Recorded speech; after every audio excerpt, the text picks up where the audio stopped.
अपन ने अभी पिछली क्लास में देखा कि एमएस वर्ड जो अपन यूज करते हैं that is very important to each and everything, चाहे वो स्टूडेंट हो, चाहे वो ऑफिस में काम करने वाला व्यक्ति हो, चाहे वो रिसर्च वाला व्यक्ति हो, चाहे वो डॉक्टर हो, चाहे वो इंजीनियर हो। अपने डेटा को मैनेज करने के लिए, अपनी एप्लीकेशंस लेटर्स को बनाने के लिए और अपना जो भी पढ़ाई से रिलेटेड वर्क है उसको कंप्लीट करने के लिए आजकल अपन कंप्यूटर पे एमएस वर्ड की बहुत जरूरत होती है और उस पर अपन बहुत ज्यादा से ज्यादा काम करते हैं। तो अपन ने देखा कि एमएस वर्ड किसने बनाया, पहला एमएस वर्ड, ठीक है। और एमएस वर्ड को एमएस वर्ड क्यों कहते हैं, अब आइए देखते हैं अपन एमएस वर्ड के एलिमेंट। आइए अब अपन देखते हैं एमएस वर्ड के elements.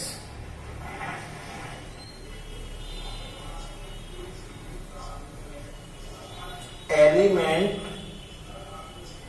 Of MS word, element of MS word. तो इसका जो पहला एलिमेंट होता है वो होता है टाइटल बार।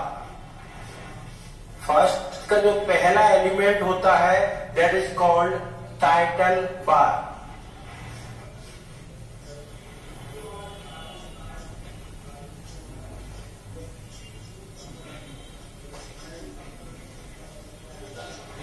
अब अपन इसको टाइटल बार को टाइटल बार क्यों बोलते हैं, क्योंकि ये उस पर्टिकुलर एमएस वर्ड डॉक्यूमेंट के टाइटल को बताता है।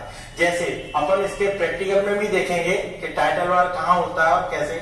अपन ने किसी डॉक्यूमेंट का नाम दिया तो नाम को ही यहाँ पे टाइटल बोला जाता है। तो किसी डॉक्यूमेंट को अपन अपना नाम देते हैं ताकि अपन जरूरत पड़ने पे उसको खोज लें, उसमें जो रखी हुई सामग्री है या जो डेटा है वो किस पर्पज के लिए अपन ने डॉक्यूमेंट बनाया है, तो किसी पर्टिकुलर नाम से उसको संबोधित करते हैं। जैसे परिवार में अगर 50 लोग हैं तो 50 लोग को अपन किसी न किसी नाम से बुलाते होंगे, ठीक है ना। तो किसी पर्टिकुलर व्यक्ति को बुलाने के लिए कोई पर्टिकुलर नाम यूज करते हैं। ऐसे ही अपन वर्ड डॉक्यूमेंट, अगर अपन बहुत सारे, कोई ऑफिस में काम करता है तो बहुत सारी वर्ड की फाइलें या डॉक्यूमेंट्स बन जाते हैं।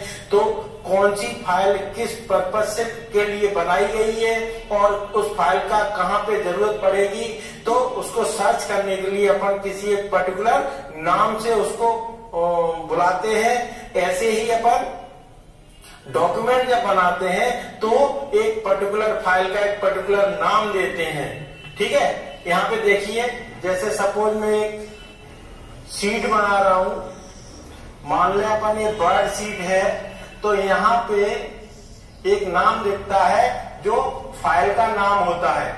जैसे अपन ने सपोज दिया ABC, तो ABC नाम का एक डॉक्यूमेंट है जिसको अपन किसी पर्टिकुलर काम के लिए ले रहे हैं। तो ABC जो है that is the name of a particular document और इसको अपन बोलते हैं टाइटल बार। तो यहाँ पे मिनिमाइज, मैक्सिमाइज, क्लोज बटन रहते हैं। और आजकल जो नए माइक्रोसॉफ्ट वर्ड पैकेज आए हैं नए, तो वहां पे एक चौथा बटन भी रहता है जिसको अपन बोलते हैं रिबन। रिबन रिबन क्यों बोलते हैं इसको, एक फीता होता है, ठीक है। ये डिजिटल फीता है, एमएस वर्ड के सबसे ऊपर डिस्प्ले होता है जिसमें अपना टाइटल बार और दूसरा एलिमेंट है मेन्यू बार, वो सब पूरे कवर होते हैं। तो अपन एक एक करके पढ़ेंगे। तो यहाँ पे हो गया अपना टाइटल बार। दूसरा जो एलिमेंट है अपना वो होता है मेन्यू बार। मेन्यू बार, ठीक है। तो मेन्यू बार जो होता है वो इसके जस्ट नीचे आता है।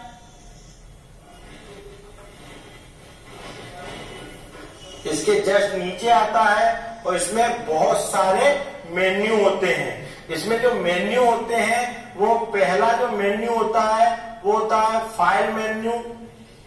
दूसरा मेन्यू होता है दैट इज एडिट मेन्यू। तीसरा जो मेन्यू होता है वो होता है व्यू मेन्यू। चौथा जो मेन्यू होता है वो होता है इंसर्ट मेन्यू। पांचवा जो मेन्यू होता है वो होता है फॉर्मेट मेन्यू। यहां पे मैं शॉर्ट में लिख रहा हूं, फिर एक एक मेन्यू को अपन डिस्क्राइब करेंगे।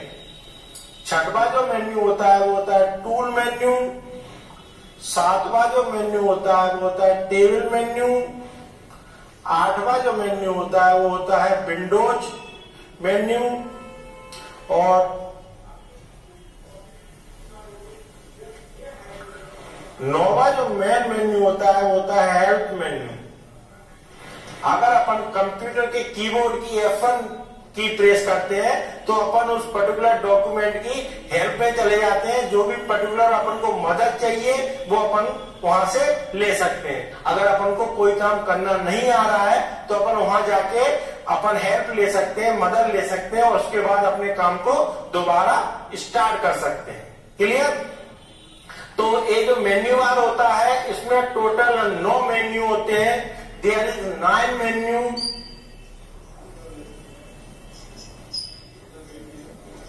ठीक है, 9 मेन्यू होते हैं। पहला जो मेन्यू होता है that is called file menu. अपन यहां पे मेन्यू लिख लेते हैं, फाइल मेन्यू। तो फाइल मेन्यू काय के लिए यूज किया जाता है? फाइल मेन्यू अपन किसी पर्टिकुलर फाइल को जब स्टार्ट करते हैं तो ये फाइल मेन्यू की बहुत इंपॉर्टेंट भूमिका होती है। इसमें बहुत सारे ऑप्शंस होते हैं जिनको अपन आगे देखते हैं। अभी एक एक करके मेन्यू डिस्क्राइब में डिटेल में देखेंगे। अभी अपन समझे कि इसको कोई प्रोजेक्ट अपना नया है तो नया है, या पुराना प्रोजेक्ट ओपन करना है, कोई पर्टिकुलर चीज सेव करनी है, तो ये जो बहुत सारे एलिमेंट होते हैं वो फाइल मेन्यू के अंदर आते हैं।